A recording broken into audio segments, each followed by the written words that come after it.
Hello friends, मेरा नाम है अली और मैं अपने channel daily horror stories bye Ali से आपके सामने मौजूद हूँ। मैं उम्मीद करता हूँ आप लोग दुनिया में जहाँ पे भी मौजूद हैं खैरियत से हैं, खुश हैं और आपकी ज़िंदगी बहुत अच्छी गुजर रही है। अगर आप लोगों ने अब तक मेरे चैनल को सब्सक्राइब नहीं किया तो आई रिकमेंड कि आप सब्सक्राइब कर लें। हो सके तो अपने सर्किल में, अपने दोस्तों में और अपनी कम्युनिटी में इस चैनल को शेयर करें। अगर आप अपनी स्टोरी शेयर करना चाहते हैं आप व्हाट्सएप कर सकते हैं, ईमेल कर सकते हैं या अपनी आवाज़ में रिकॉर्ड करके भेज सकते हैं। अगर आप अपनी आवाज़ में रिकॉर्ड कर रहे हैं तो आप यकीन दहानी कर लें कि जहाँ पे भी आप रिकॉर्ड कर रहे हैं आपकी आवाज़ वाज़े आ रही है और वहाँ पे किसी भी किस्म का शोर या डिस्ट्रैक्शन मौजूद नहीं है। गाइस, आज जो टॉपिक हम कवर करने वाले हैं वो बहुत ही इंटरेस्टिंग टॉपिक है और उसकी काफ़ी अरसे से डिमांड की जा रही थी और मुझे कहा जा रहा था कि मैं इस टॉपिक को कवर करूं। आज हम स्पेसिफिकली कराची शहर के बारे में बात करेंगे और कराची के कुछ पॉइंट्स ऐसे हैं जो शुरू से ही हाउंटेड हैं या बहुत मशहूर हैं।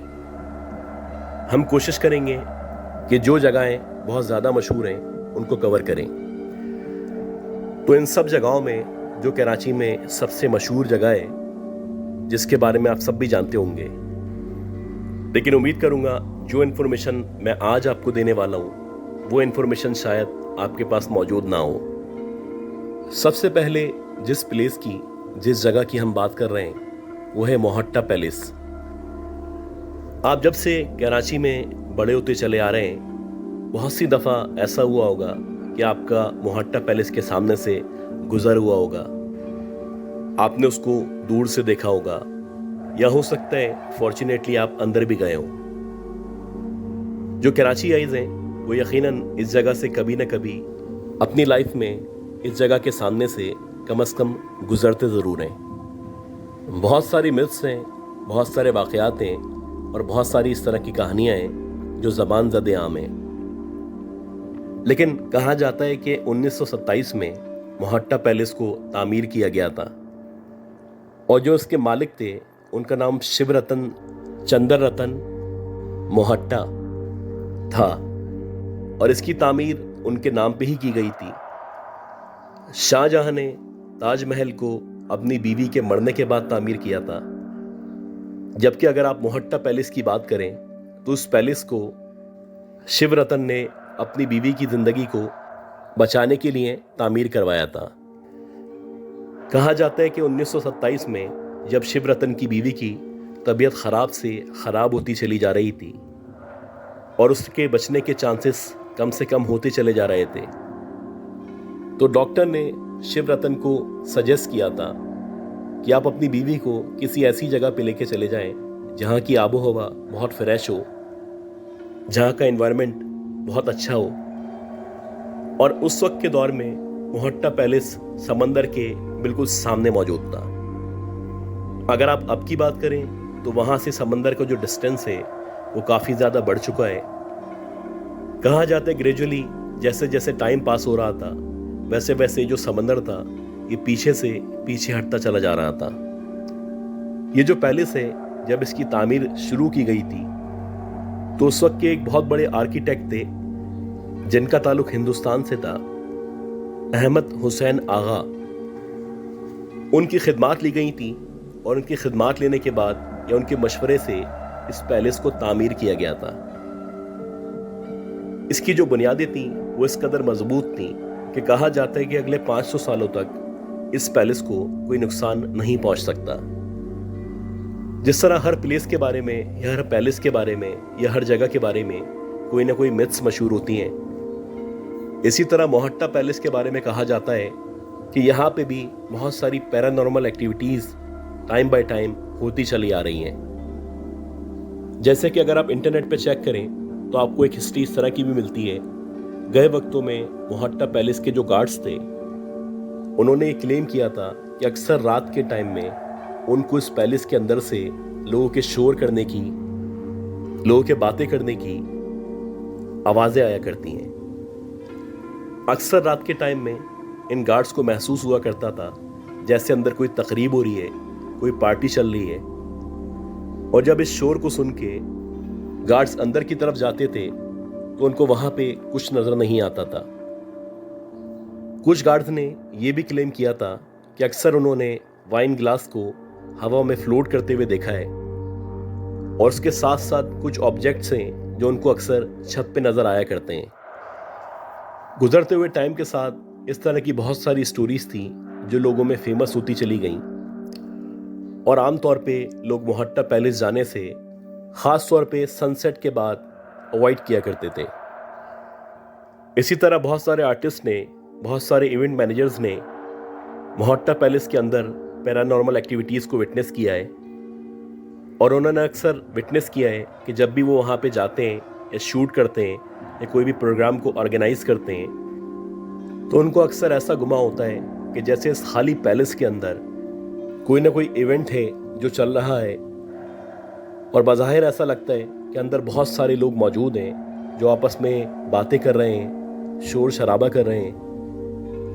और उसके बाद जब ये लोग अंदर जाके देखते हैं तो वहाँ पे कोई भी मौजूद नहीं होता। इसी तरह कराची का एक और पॉइंट है, और ये ऐसा मशहूर पॉइंट है, इस पॉइंट के बारे में न सिर्फ पाकिस्तान में, न सिर्फ इंडिया में, बल्कि यूरोप में भी लोग इस रोड के बारे में बात किया करते हैं। जी हाँ, जिस रोड का मैं आपको बताने वाला हूँ वो कहलाता है कराची का कारसाज रोड, जिसको आमतौर पे कारसाज की दुल्हन के नाम से भी पहचाना जाता है।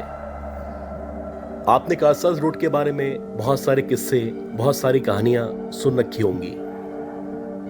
आमतौर पे लोग क्लेम करते हैं कि वो कारसाज रोड से गुजर रहे थे, रात का टाइम था, और जब वो वहां से गुजर रहे थे, गुजरते गुजरते उनकी नज़र एक औरत पे पड़ी जो कि दुल्हन के लिबास में मौजूद थी, और वो उनसे लिफ्ट मांगने का इशारा कर रही थी। अक्सर लोग जब उसको लिफ्ट दे देते हैं तो लिफ्ट देने के बाद उनकी कार का एक्सीडेंट हो जाता है। इसी तरह एक ये मिथ भी मशहूर है कि जब आप उस रोड पे ड्राइव कर रहे होते हैं, आप बहुत फोकस्ड होते हैं, आप अपना पूरा ध्यान ड्राइविंग पे दे रहे होते हैं, उसके बावजूद भी एकदम से कोई आपकी गाड़ी के सामने आता है, और जैसे ही आप ब्रेक लगाते हैं तो एकदम से वो जो ऑब्जेक्ट है वो देखते ही देखते गायब हो जाता है, और आपके ब्रेक लगाने की वजह से अक्सर आपकी गाड़ी स्किड हो जाती है, या पीछे से जो गाड़ियां आ रही होती हैं वो आपकी गाड़ी से टकरा जाती हैं, और इस तरह बहुत सारे लोगों की मौत वाक़या हो जाती है। लेकिन जो स्टोरी, जो कहानी कारसाज के बारे में मैं आपको बताने वाला हूँ, हो सकता है आप में से बहुत सारे लोगों को वो स्टोरी नहीं पता हो। कहा जाता है कि 1970 की दहाई में एक यंग कपल था जिनकी नई नई शादी हुई थी, और कुछ लोगों का ख्याल है कि शायद उनकी शादी की ये पहली रात थी। ये दोनों मियाँ बीवी शाहरा फैसल से कारसाज के करीब से गुजर रहे थे, और दोनों बहुत ज़्यादा खुश थे, आपस में बातें कर रहे थे। बहुत ज़्यादा लेट नाइट हो चुकी थी। एकदम से गाड़ी चलाते चलाते जो उस लड़की का शौहर था उसकी आंख लगी, और जैसे ही उसकी आंख लगी अगले ही लम्हे उनकी गाड़ी का एक्सीडेंट हो गया, और उस एक्सीडेंट के नतीजे में दोनों की उसी वक्त डेथ हो गई। उस दिन के बाद से, यानी 1970s के बाद से, अक्सर लोगों को वही औरत जिसकी एक्सीडेंट में डेथ हुई थी दुल्हन के लिबास में कारसाज रोड पे खड़ी भी नजर आती है, और वो लोगों से लिफ्ट मांगती है। शायद इसीलिए जब हम बड़े हो रहे थे तो हमारे बड़े भी हमें समझाया करते थे कि जब भी शाहरा फैसल से गुजरो, ख़ास तौर पे कारसाज से गुजरो, तो कोशिश करो कि तुम आयतल कुर्सी पढ़ते हुए गुजरो, ताकि ना तुम्हारा सामना उस दुल्हन से हो और ना ही तुम्हारी मौत हो।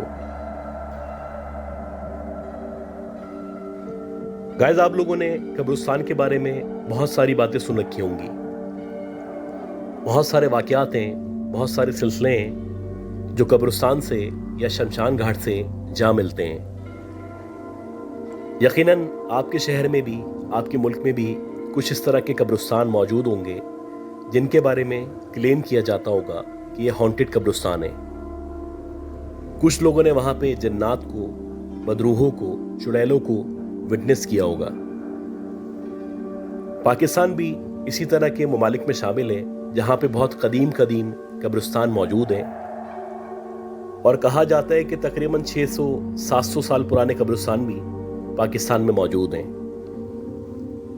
उन्हीं कब्रिस्तानों में से एक कब्रिस्तान है चौखंडी का कब्रिस्तान।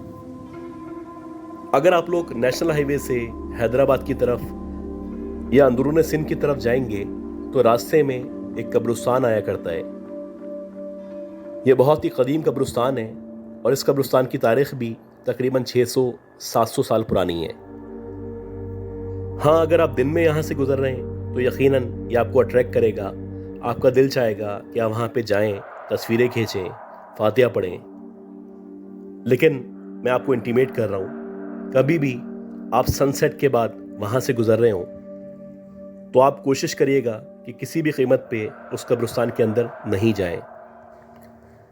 उस कब्रिस्तान के बारे में भी कुछ ऐसी बातें मशहूर हैं, कुछ ऐसे वाक़यात हो चुके हैं जो आपको डराने के लिए या आपके खौफ में इजाफा करने के लिए काफ़ी हैं।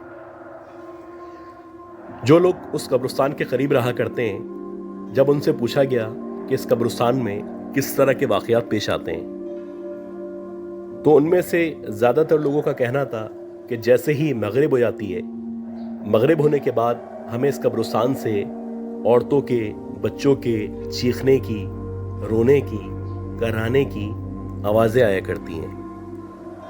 और ये जो आवाज़ें होती हैं, ये इतनी खौफनाक आवाज़ें होती हैं कि अगर आप एक बार सुन लें तो हो सकता है पूरी रात आपको नींद ना आए। इसी तरह एक साहब ने क्लेम किया था कि जब रात के टाइम में इत्तेफाक से मैं इस कब्रिस्तान के सामने से गुजर रहा था तो मेरी नज़र कब्रिस्तान में अंदर जो कब्रें हैं उन पे पड़ी। मैंने देखा कि बहुत सारे 7 या 8 फीट के लोग खड़े हुए हैं और इन सब लोगों ने एक ही जैसे सफ़ेद कलर के कपड़े पहने हुए हैं और ऐसा लग रहा है किसी कब्र के गिर्द वो मौजूद हैं या दुआ पढ़ रहे हैं।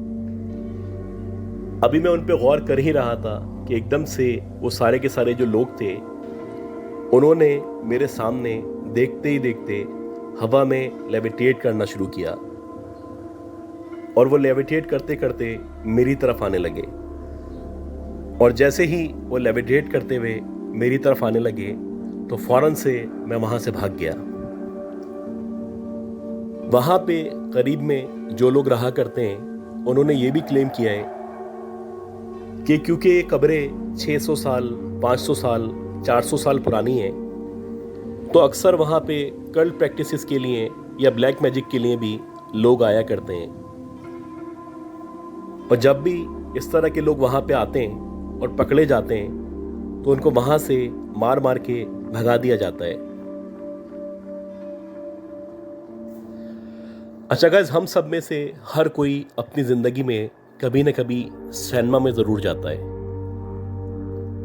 और जब भी हम में से कोई सिनेमा जाता है तो उसकी मेन रीज़न यही होती है कि वो एंटरटेनमेंट चाहता है या कोई बहुत अच्छी मूवी लगी हुई होती है या कोई किसी को ट्रीट दे रहा होता है या कोई किसी को फेयरवेल दे रहा होता है। बहुत सारी चीज़ें होती हैं, बहुत सारी रीज़न्स होते हैं जिनकी वजह से आप सिनेमा जाया करते हैं। लेकिन अगर आपको पता चले कि जिस सिनेमा में आप जा रहे हैं या जिस सिनेमा में आपने जाने का प्लान किया है वहाँ पे पैरानॉर्मल एक्टिविटीज़ हुआ करती हैं तो यकीनन आप डर जाएंगे। इसी तरह कराची के इलाके नॉर्थ कराची में एक सिनेमा मौजूद है और कहा जाता है कि उसको बंद कर दिया गया है। ये जो सिनेमा है, इस सिनेमा का नाम शीरीन सिनेमा था और इंटरनेट पे मौजूद इंफॉर्मेशन के मुताबिक ये जो शीरीन सिनेमा था, इसको बंद करने की वजह ही यही थी कि वहाँ पे जो स्टाफ था या जो लोग मूवी देखने आते थे उन लोगों ने मुतादिद बार पैरानॉर्मल एक्टिविटीज़ को विटनेस किया था। उनमें से कुछ लोगों का ख्याल था कि इस सिनेमा के अंदर जब मूवी चल रही होती थी तो सिनेमा हॉल के अंदर भी बहुत सारी इस तरह की मखलूक़ात मौजूद होती थी जो इंसानों के अलावा होती थी। यानी कि उस सिनेमा हॉल के अंदर इंसानों के साथ साथ जिन्नात भी मूवी देखा करते थे। यकीनन ये बात आपको अजीब लगेगी और आप इस पे यकीन नहीं करेंगे, लेकिन सिनेमा के अंदर मौजूद मुलाजमीन कहा करते थे कि पीछे की जो सीट्स होती थी, जो आमतौर पे खाली हुआ करती हैं, उन सीट्स के ऊपर उन्होंने इस तरह के लंबे लंबे लोगों को बैठे हुए देखा है जो इंसानों के मुकाबले में कद में कहीं ज़्यादा थे, और उनके जो चेहरे थे उन पे बहुत सारे कट्स लगे हुए थे कि उनमें से खून निकल रहा था। और सबसे ज़्यादा हैरानकुन बात यह थी कि सिनेमा हॉल के अंदर जब रात में कोई भी मौजूद नहीं होता था, तो सिनेमा हॉल के मुलाजमीन के मुताबिक उस सिनेमा हॉल के अंदर से लोगों के बातें करने की या शोर की आवाज़ आया करती थी, और ऐसा लगता था कि 15 से 20 लोग मौजूद हैं जो आपस में किसी अजीब सी ज़बान में बातें कर रहे हैं। जब सिक्योरिटी गार्ड्स या मुलाजमीन सिनेमा हॉल के अंदर जाते और जाके चेक करते, तो वहाँ पे ना कोई बंदा मौजूद होता, न उसको कोई नामो निशान मौजूद होता। एक सिनेमा हॉल के मुलाजिम के मुताबिक अक्सर रात में पानी के गिरने की आवाज़ आया करती थी, और जब ये लोग जाके सारे टैप्स को चेक करते थे या एरिया को चेक करते थे, तो कहीं से भी पानी नहीं गिर रहा होता था, लेकिन उसके बावजूद ऐसा लग रहा होता था कि जैसे पानी गिर रहा है या कोई मुसलसल पानी से खेल रहा है। ख़ास तौर पे जो सिनेमा की स्क्रीन थी, उस स्क्रीन के सामने अक्सर शैडोज नज़र आया करते थे। शैडोज तो नज़र आते थे, लेकिन जिनकी वजह से शैडो नज़र आता है वो नज़र नहीं आते थे।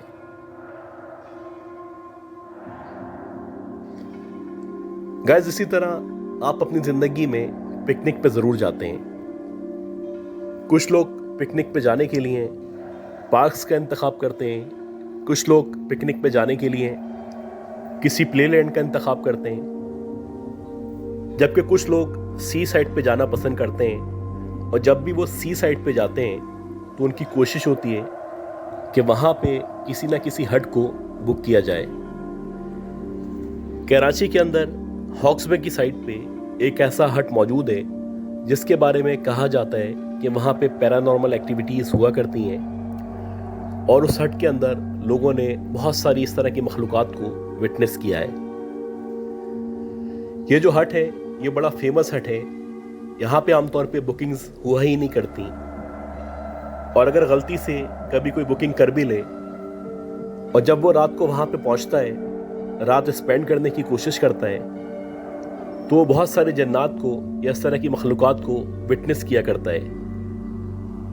इस स्पेसिफिक हट के बारे में कहा जाता है कि यहाँ पे आमतौर पे रात के टाइम में जन्नात की शादियाँ हुआ करती हैं, और इस हट को जन्नात शादियों के लिए इस्तेमाल किया करते हैं। इस हट के बारे में एक फैमिली ने ये क्लेम भी किया था कि इस हट के बिल्कुल बराबर वाला हट इन लोगों ने बुक किया था, और रात के टाइम में जब पूरी की पूरी फैमिली अपने हट पे पहुंची और वहां जाके जब इन्होंने सामान रखा और ये फ्रेश हुए, तकरीबन आधे से पौन घंटे के बाद से इनको मुसलसल किसी के गाने बजाने की या ढोल बजाने की आवाज़ें आने लगी। काफ़ी देर तक इस फैमिली के जो भी मर्द थे वो आगे पीछे का जायज़ा लेते रहे।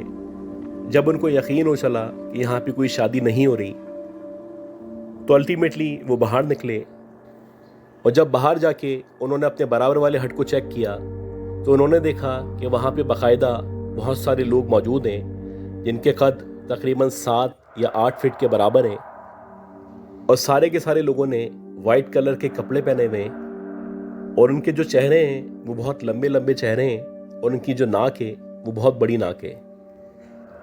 मुसलसल उस हट के अंदर गाने बज रहे हैं, सेलिब्रेशंस की आ रही हैं, और बज़ाहिर ऐसा लग रहा है कि यहाँ पे कोई शादी चल रही है।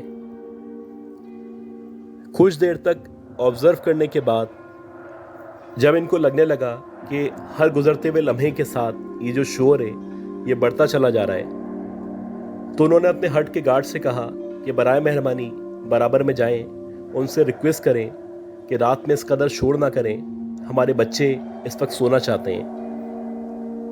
यह सुनने के बाद वो जो गार्ड था वो मुस्कुराने लगा और कहने लगा, सर इस हट में से रोज़ाना की बुनियाद पे इस तरह की आवाज़ें आया करती हैं, और कहा जाता है कि ये जो लोग यहाँ पे मौजूद होते हैं वो नॉर्मल लोग नहीं हैं, ये जन्नात हुआ करते हैं। तो मैं भी आपसे रिक्वेस्ट करूँगा कि आप इसको इग्नोर करें, आप अपने हट में रहें, अपनी पिकनिक को एंजॉय करें और यहाँ से वापस चले जाएं। अगर आप उनकी चीज़ों में, उनके मामलात में इंटरफेयर करेंगे तो वो किसी भी कीमत पे आपको रात में यहाँ पे रुकने नहीं देंगे। गाइस, मैं उम्मीद करता हूँ ये जितनी भी हॉन्टेड प्लेसेस मैंने कवर की हैं ये सारी की सारी आपको पसंद आई होंगी। अगर आपने अब तक लाइक नहीं किया तो प्लीज़ लाइक प्रेस कर दें। इसी तरह सपोर्ट करते रहें और दुआ करें कि अल्लाह ताला मुझे, आपको, हम सबकी फैमिलीज़ को सेहत दे, ज़िंदगी दे, सलामती दे। मेरी अगले अपलोड तक के लिए अपना ख्याल रखिएगा। अल्लाह हाफिज़।